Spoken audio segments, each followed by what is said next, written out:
Christmas का पर्व बड़े उत्साह के साथ सारे संसार में मनाया जाता है। क्रिसमस एक ऐसी घटना है जबकि हम याद करते हैं कि किस प्रकार परमेश्वर ने अपने पुत्र को अपनी योजना पूरी करने के लिए इस संसार में भेजा। एक बालक के रूप में प्रभु यीशु मसीह इस संसार में पैदा हुए। हम स्मरण करते हैं कि किस प्रकार प्रभु यीशु मसीह का आगमन हुआ कि उद्धार की योजना पूरी हो। किस प्रकार जो लोग अंधकार में बैठे थे, किस प्रकार सारे संसार में जो आशाहीन स्थिति में पहुंच गया था, परमेश्वर का हस्तक्षेप होता है और परमेश्वर अपने लोगों पर दया करता है और इस संसार के हर एक व्यक्ति को बचाने के लिए, इस संसार के हर एक व्यक्ति को उद्धार देने के लिए, मोक्ष देने के लिए, पापों से मुक्ति देने के लिए अपने एकमात्र पुत्र प्रभु यीशु मसीह को इस संसार में भेज देता है। हम सब क्रिसमस पे उत्साहित होते हैं, खुशियां मनाते हैं। बहुत पहले से हम इसकी तैयारी शुरू कर देते हैं। क्रिसमस की घटना पर अगर हम नजर डालें तो हम कुछ बातें देखते हैं जिनसे हमें बहुत सी शिक्षा आज भी मिलती है। क्रिसमस की घटना जो है, प्रभु यीशु मसीह का इस संसार में आना, वो एक अभूतपूर्व घटना है। उसमें बहुत से आयाम हैं और इन आयामों को हम देख सकेंगे, इनका अध्ययन कर सकेंगे। आने वाले समय में हम इनका अध्ययन कर सकेंगे। परंतु क्रिसमस की घटना पर आज जब हम नजर डालते हैं तो बहुत सी बातें हैं जिनको हम सीख सकते हैं। उनमें से 3-4 बातें आज हम देखेंगे। पहली बात जो क्रिसमस की घटना से मेरे और आपके लिए एक उत्साह देने वाली, एक हमको एनकरेज करने वाली जो बात है, वो ये कि परमेश्वर अपनी असाधारण योजना को पूरा करने के लिए साधारण लोगों को चुनता है। इस घटना में यदि हम देखें तो हम पाते हैं कि एक साधारण सी बेनाम युवती है। एक ऐसी युवती है जो किसी बड़े राजघराने की नहीं है। एक ऐसी युवती है जिसका कोई बड़ा नाम नहीं है। एक ऐसी युवती है जो राजमहल में नहीं रहती। एक साधारण सी परंतु परमेश्वर का भय मानने वाली, परमेश्वर के प्रति समर्पित, परमेश्वर की इच्छा को पूर्ण करने के लिए वो सब प्रकार की नकारात्मक बातों को सहने के लिए दृढ़ता से तैयार है, विनम्रता से तैयार है, मरियम। उसके बाद यूसुफ का वर्णन है। और यूसुफ क्या था? यूसुफ किसी बड़े राजघराने का था, किसी बड़े राजमहल में रहता था? नहीं, यूसुफ साधारण व्यक्ति था। एक बढ़ई का काम करता था। उसकी कार्यशाला होगी, छोटा सा घर होगा, सामान्य से गांव में रहता और वहां अपनी कार्यशाला में बढ़ई का कार्य करता। परमेश्वर यूसुफ को चुनता है क्योंकि यूसुफ परमेश्वर का भय मानने वाला, यूसुफ परमेश्वर के प्रति आज्ञाकारी रहने वाला एक युवक था। कि चरवाहों का वर्णन है। जब इस घटना का प्रारंभ होता है तो परमेश्वर के दूत स्वर्ग से आकर के इस संसार में आनंद का सुसमाचार सुनाते हैं कि देखो तुम्हारे लिए एक बालक उत्पन्न हुआ है। और सबसे पहले किसके पास यह खबर जाती है? सामान्य से, साधारण से चरवाहों के पास, जो कि अपनी भेड़ें चराते हैं। आज भी अगर हम उस क्षेत्र में जाएं जहां पर प्रभु यीशु मसीह का जन्म हुआ था, मेरे परिवार को भी वहां जाने का अवसर मिला और आज भी हम जाएं तो वही दृश्य वहां दिखाई देता है। यरूशलेम के पास बैतलहम गांव है और उस गांव में ऐसी जगह है जहां चारागाह है, जहां आज भी चरवाहे हैं, वो अपनी भेड़ों को चराते हैं। और चरवाहों के पास इन स्वर्गदूतों का दल पहुंचता है और इस बात की घोषणा करता है कि तुम्हारे लिए एक उद्धारकर्ता जन्मा है। तुम्हारी जो सबसे बड़ी समस्या है, मानव जाति की जो सबसे बड़ी समस्या है, जो व्याधि है, पाप है, उससे मुक्त करने के लिए उद्धारकर्ता जन्मा है। और कहां होगा, इसका जन्म कहां होगा, इस बात का पता भी वो बताते हैं। तो मरियम है, यूसुफ है, साधारण चरवाहे हैं, परमेश्वर की महानतम योजना है। मत्ती रचित सुसमाचार उसके पहले अध्याय की 20वीं और 21वीं आयतों में यूसुफ के पास स्वर्गदूत पहुंचता है और यूसुफ से कहता है कि हे दाऊद की संतान, तू अपनी मंगेतर मरियम को अपने यहाँ लाने से मत डर, क्योंकि जो कुछ उसके गर्भ में है वो पवित्र आत्मा की ओर से है। वो परमेश्वर के पवित्र आत्मा की सामर्थ्य से है कि वह पुत्र को जन्म देगी, और तू उसका नाम यीशु रखना, क्योंकि वह लोगों का उनके पापों से उद्धार करेगा।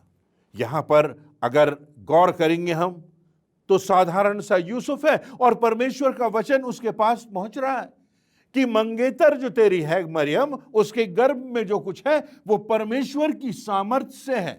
वो कुंवारी है, वो किसी पुरुष से उसका किसी प्रकार का संबंध नहीं रहा है, परंतु उस कुंवारी के गर्भ में जो कुछ है वह परमेश्वर के पवित्र आत्मा की सामर्थ्य से है कि वह एक पुत्र को जन्म देगी और उसका नाम यीशु रखना, क्योंकि वह अपने लोगों का उनके पापों से उद्धार करेगा। जो बात आज हमारे लिए उत्साह की है वो ये कि जब हम अपने आप को देखते हैं, हमसे ज्यादा अच्छा स्वयं को कोई नहीं जानता। हमारे अतीत में बहुत से अंधकारपूर्ण समय है। हम कोई बहुत बड़े कोई फेमस कोई राजवंश से ना हो, कोई बड़े राजनैतिक परिवार से ना हो, बड़े कोई नामी गिरामी परिवार से ना हो। पहला कुरिन्थियों उसके पहले अध्याय की 26वीं आयत में लिखा है कि परमेश्वर ने जगत के जो मूर्ख हैं उनको चुन लिया, ज्ञानवानों को नहीं चुना, सामर्थियों को नहीं चुना, जो कुलीन हैं उनको नहीं चुना, परंतु परमेश्वर ने किन लोगों को चुन लिया, किन लोगों से अपना महान कार्य कराया? जो मूर्ख हैं, जो निर्बल हैं, लिखा हुआ है जो नीच हैं, जो तुच्छ हैं, जो संसार की दृष्टि में कुछ है भी नहीं, जिनकी कोई गिनती भी नहीं है। परमेश्वर ने ऐसे लोगों को चुन लिया है कि जो ज्ञानवानों को लज्जित करें, क्योंकि तब परमेश्वर की सामर्थ्य प्रकट होगी। और लिखा हुआ है परमेश्वर ने ऐसे लोगों को क्यों चुना? इसलिए ताकि कोई परमेश्वर के सामने घमंड ना कर सके। हमको यदि हमारे हृदय में विनम्रता है, यदि हमारे हृदय में आज्ञाकारिता की भावना है, यदि हमारे हृदय में प्रभु यीशु मसीह के प्रति संपूर्ण समर्पण है, तो परमेश्वर हमारी जिंदगी में और हमारी जिंदगी से महान कार्य कराने वाला है या हमारी जिंदगी से करा रहा है। एक बात और बड़ी स्पष्ट होती है कि परमेश्वर की जो बुलाहट होती है, परमेश्वर जिन लोगों को विशेष रूप से आशीषित करता है, जिन लोगों को चुनता है, वो सिर्फ इसलिए नहीं चुनता कि वो प्रचार करें, वो पासवान बन जाएं, परंतु परमेश्वर की बुलाहट जो होती है वो विभिन्न आयामों में, समाज के विभिन्न भागों में, तबकों में जाकर के विभिन्न प्रकार से प्रभु यीशु मसीह के ज्योति उसके नमक के समान फैलाने की, उसका संदेश लेकर के जाने की, उजियाला बनने की बात होती है। परमेश्वर मूसा को चुनता है किस बात के लिए? कि वो जाकर के स्वतंत्रता संग्राम की अगुवाई करे। परमेश्वर दाऊद को चुनता है राजा होने के लिए, यूसुफ को बुलाता है मिस्र देश का प्रधानमंत्री होने के लिए, गिदौन को बुलाता है सेना नायक बनाने के लिए, नहमायाह को बुलाता है कि वो जाकर के यरूशलेम की शहर पनाह को बनाए। आज भी परमेश्वर विभिन्न कार्यों को करने के लिए, विभिन्न आयामों में प्रभु यीशु मसीह के प्रकाश को फैलाने के लिए मुझको और आपको बुलाता है।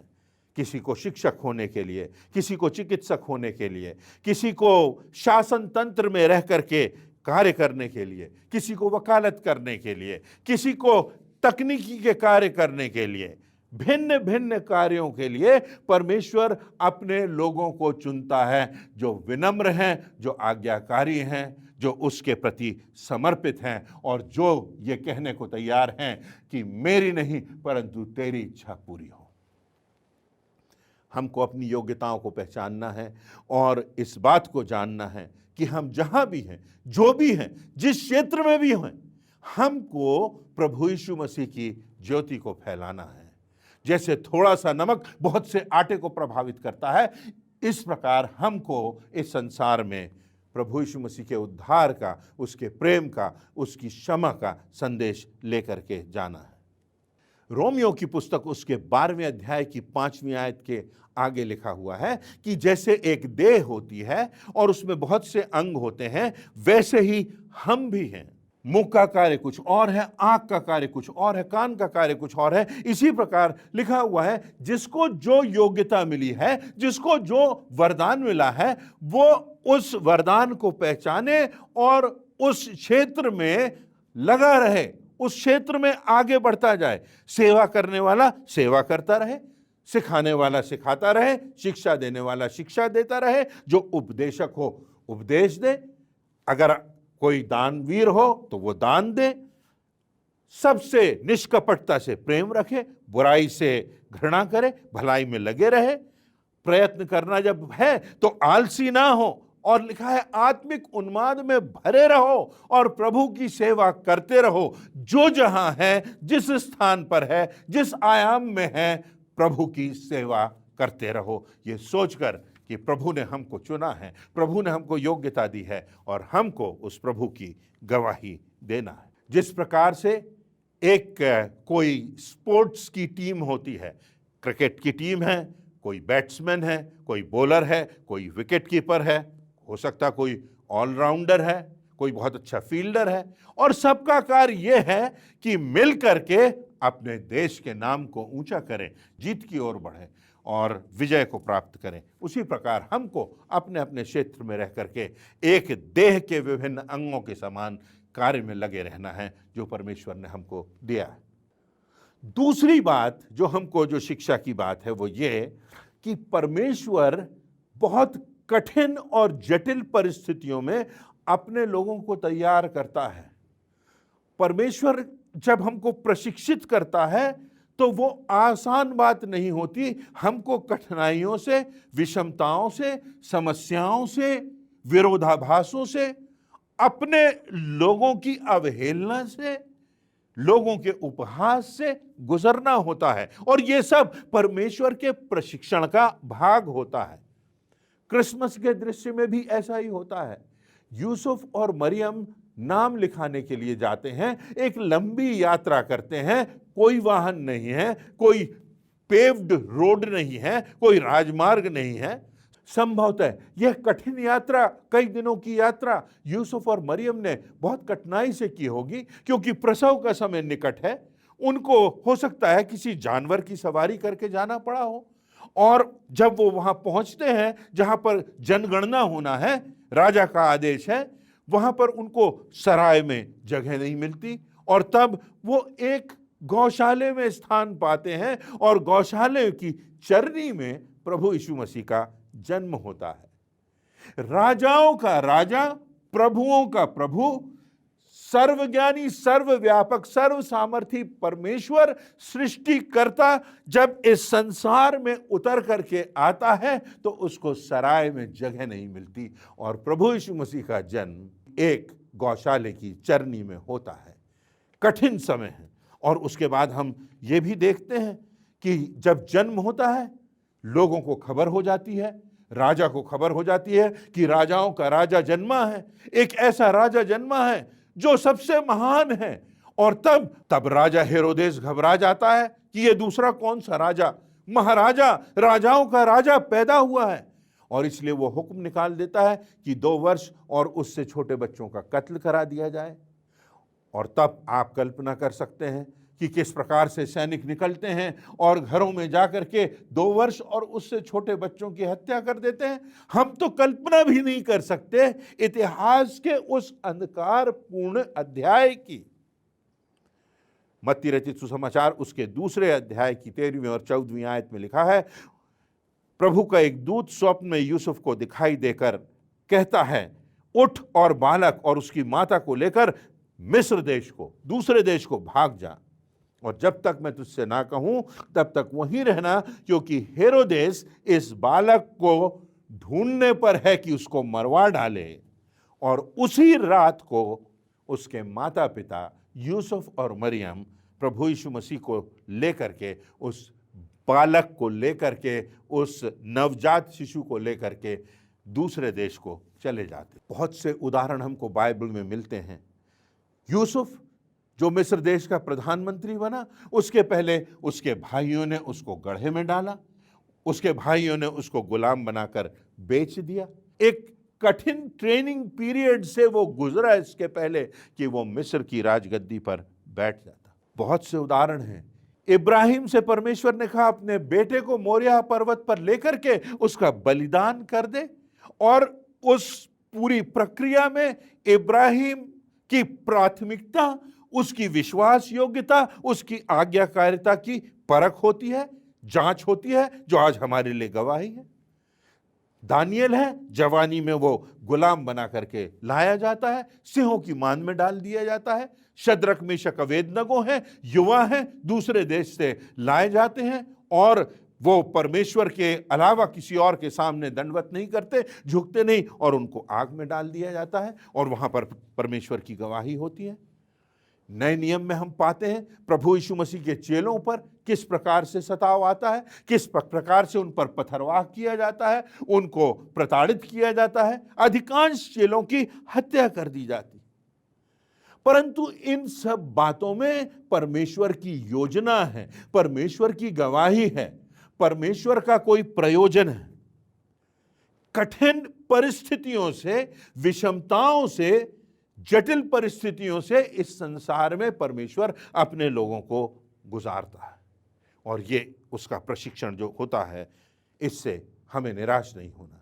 तो यदि मैं और आप आज निराश हो, मैं और आप यदि आज तनाव में हो, या किसी षड्यंत्र के शिकार हो, या आपको लगता है कि आपके अपनों ने आपके साथ विश्वासघात किया है, आपका दिल टूटा हुआ है, आपको कोई राह नहीं दिख रही, यहां तक कि आपने सोच लिया है कि मेरा जीवन व्यर्थ है और मुझे अपने जीवन को समाप्त कर देना है, आप निराश ना हो, क्योंकि आप परमेश्वर के इस प्रशिक्षण से गुजर रहे हैं और परमेश्वर के एक आश्चर्य कर्म के बहुत निकट हैं।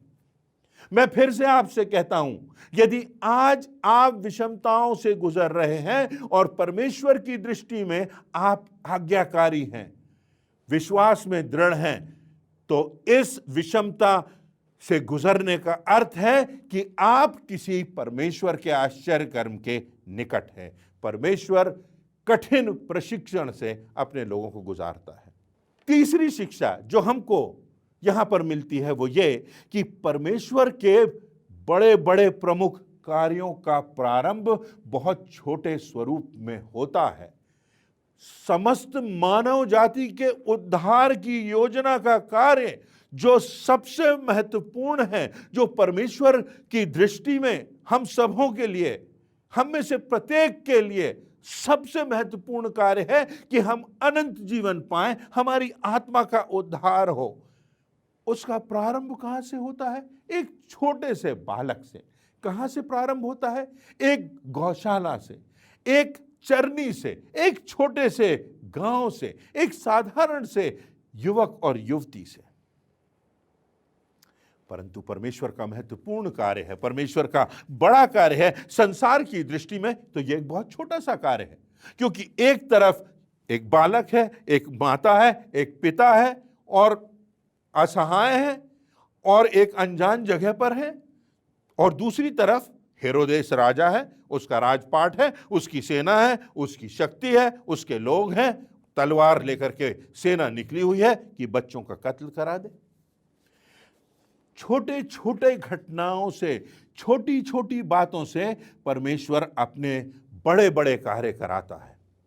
यदि आपने परमेश्वर के लिए कोई छोटा सा कार्य, कोई छोटी सी योजना प्रारंभ की है, थोड़े से बच्चों के बीच में कार्य प्रारंभ किया है, कहीं विधवाओं को संभालने का प्रारंभ किया है, कहीं जो लोग अंधत्व से गुजर रहे हैं, जो लोग जिनका कोई नहीं है, जो लोग संसार की दृष्टि में तिरस्कृत हैं, जो अछूत हैं, जो नीच हैं, जो निम्न समझे जाते हैं, आज ऐसे लोगों को यदि आप सहारा दे रहे हैं, यदि आप किसी का इलाज करा रहे हैं, यदि आप अपने स्रोतों में से किसी की मदद कर रहे हैं, तो ये हो सकता है कि परमेश्वर की बहुत बड़ी योजना का प्रारंभ हो। इसलिए हम निरंतर ऐसे द्वारों की ओर देखते रहे, हम निरंतर ऐसे मार्गों की ओर देखते रहे कि परमेश्वर ने एक छोटे से कार्य से, एक छोटी सी चिंगारी से एक बड़ी ज्वाला फैला दी है। हमारी जिंदगी में संभव है कि परमेश्वर हमारे लिए छोटे छोटे कार्यों के द्वारा बड़े बड़े दरवाजे खोल रहा है कि हम बहुतों के लिए आशीष का कारण बने और परमेश्वर की योजना में एक बहुत महत्वपूर्ण अंग बन सकें। चौथी और अंतिम बात जो शिक्षा हमको यहाँ पर मिलती है वो ये कि अंतिम विजय परमेश्वर की होती है। परमेश्वर की योजना पूरी होती है। हेरोदेस की सेना, उसकी ताकत, उसके बादशाहत, उसकी सामर्थ उस एक निरीह बालक के राज्य को इस संसार में लाने से रोक नहीं सकी। परमेश्वर की विजय निश्चित होती है। हो सकता है हमको जिंदगी में ऐसा लगे कि हमारी पराजय हो गई है, हमारी विजय स्थगित हो सकती है, परंतु अंतिम विजय परमेश्वर की होती है, परमेश्वर के लोगों की होती है, उसके प्रति जो आज्ञाकारी हैं उनकी होती है। चाहे हम कितने भी अपने आप को असहाय महसूस करते हैं, चाहे हमको लगता है हम तो बहुत कमजोर हैं, हम तो बहुत छोटे हैं, चाहे हमारे सामने हेरोदेस हो, चाहे हमारे सामने एक बड़ी सेना हो, चाहे हमारे सामने लाल समुद्र हो, चाहे हमारे पीछे फिरौन राजा की सेना हो, तो हमें स्मरण रखना है कि हम कमजोर नहीं हैं, क्योंकि हमारे साथ परमेश्वर की सामर्थ है। उस परमेश्वर की सामर्थ है जो एक लाठी से समुद्र को दो भागों में कर सकता है। उस परमेश्वर की सामर्थ है एक छोटे से पत्थर से बड़े दानव को परास्त कर सकता है। परमेश्वर की सामर्थ है कि 5 रोटी और 2 मछलियों से हजारों की भूख तृप्त कर सकता है। परमेश्वर की सामर्थ है जो मृतकों में जीवन भर सकती है। वो परमेश्वर हमारे साथ है और इस बात को हमें कभी भूलना नहीं है। क्रिसमस की इस घटना में हम पाते हैं कि बहुत सी कठिन परिस्थितियां हैं, बहुत सी ऐसी स्थितियां हैं जहां लगता है कि कहानी समाप्त हो जाएगी, सब कुछ समाप्त हो जाएगा, परंतु परमेश्वर की विजय होती है। और आज हम पाते हैं कि सारे संसार में इस प्रभु यीशु मसीह का साम्राज्य बढ़ता जाता है। हमारी जिंदगी में जब हम निराश हों, जब हम तनाव में हों, बीमारियां हों, दुख हों, दर्द हों, मृत्यु की तराई से होकर हम गुजर रहे हों, अनुत्तरित प्रश्न हों, परंतु हम यदि प्रभु के प्रति आज्ञाकारी हैं, यदि हम परमेश्वर के पीछे चलने के लिए दृढ़ संकल्प हमने कर लिया है, तो अंतिम विजय हमारी होगी। इस संसार के आगे हम अनंत जीवन को प्राप्त करेंगे। दूसरे विश्व युद्ध के दौरान एक घटना है जो इतिहास में लिखी हुई है। वो ये कि 24 दिसंबर की रात्रि का समय था, क्रिसमस का दिन आने वाला था और युद्ध चल रहा था और अंधकार था और दुश्मनों की जो सेनाएं थी वो आसपास थी, दिखाई नहीं दे रही थी, परंतु उनमें जो सैनिक थे बहुत से वो मसीह थे। और जैसे ही 24 तारीख के रात्रि का 12 बजता है, उसी समय एक गीत की आवाज आती है, अब आओ विश्वासियों जय जय करते आओ। और तब दूसरी ओर से आवाज आती है, अब आओ हम चलें बैतलहम को, अब आओ हम सराहें, अब आओ हम सराहें, अब आओ हम सराहें ख्रीष्ट प्रभु को। और तब वो दोनों दुश्मनों की सेनाएं एक दूसरे के गानों की आवाज सुनकर, इस एक ही गीत की आवाज को सुनकर, इस गीत को गाते हुए एक दूसरे के निकट आते हैं। और तब जब वो आमने सामने आ जाते हैं तो वो उन्माद से भर जाते हैं और तब वो अपने अस्त्र शस्त्रों को फेंक करके एक दूसरे को गले लगा लेते हैं और गाते हैं, अब आओ हम सराहें, अब आओ हम सराहें, अब आओ हम सराहें ख्रीष्ट प्रभु को। ये वो प्रभु यीशु मसीह है जो दुश्मनी को दूर करता है, जो विषमता को दूर करता है, जो मृत्यु के पार हमको विजय देता है। ये वो प्रभु यीशु मसीह है जिसके नाम में जिंदगी है, जिसके नाम में सामर्थ है, जिसके नाम में चंगाई है, जिसके नाम में अंतिम विजय है। क्या वो प्रभु यीशु मसीह हमारे साथ है? तो हम कभी ना भूले कि परमेश्वर हम जैसे साधारण लोगों को, जो संसार की दृष्टि में कुछ भी नहीं, अपनी योजना पूरी करने के लिए अपना माध्यम बनाता है। हम स्मरण रखें कि परमेश्वर के कार्य को पूरा करने के लिए जो हमारा प्रशिक्षण होता है वो बहुत कठिन परिस्थितियों के द्वारा, उन कठिन परिस्थितियों से गुजरते हुए होता है। हम स्मरण रखें कि परमेश्वर के महान कार्य, बड़े बड़े जो कार्य होते हैं, उनका प्रारंभ बहुत महत्वहीन और छोटा सा दिखाई देता है। और हम स्मरण रखें कि अंतिम विजय हमारी है यदि हम उसके साथ हैं जिसने मृत्यु को परास्त किया, यदि हम उसके साथ हैं जो राजाओं का राजा है, यदि हम उसके साथ हैं जो प्रभुओं का प्रभु है, यदि हम उसके साथ हैं जिसका नाम प्रभु यीशु मसीह है। और यदि हम इस बात को समझ लेंगे कि प्रभु यीशु मसीह संसार में मुझे और आपको उद्धार देने के लिए जन्मा है, उद्धार देने के लिए आया है, अनंत जीवन देने के लिए आया है, विजयी जीवन देने के लिए आया है, तो निश्चित रूप से हम उस प्रभु यीशु मसीह को गले लगाएंगे, अपने हृदय में स्थान देंगे और उसके मार्ग पर चलते हुए इस जीवन की यात्रा में विजय को प्राप्त करेंगे। परमेश्वर इन वचनों से हम सबों को आशीष दे।